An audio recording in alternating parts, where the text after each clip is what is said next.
And I don't know if this really changes anything, but kind of the way the schedule works this year, you had the spurt of home matches all kind of right around, and now this is the last one before you start last one at home. So Yes. Does that change? Has it been different schedule-wise and preparation over the last month versus what it's going to be after Friday night until the end of the season?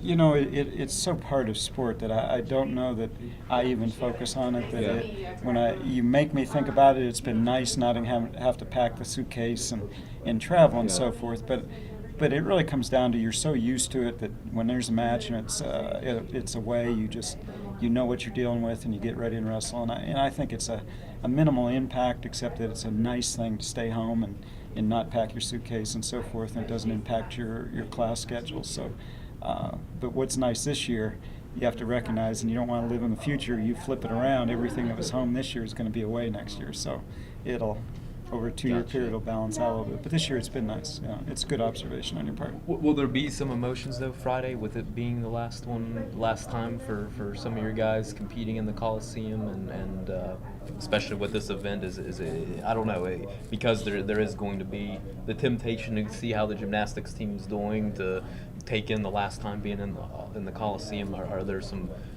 extra things that you have to talk to your guys about before Friday?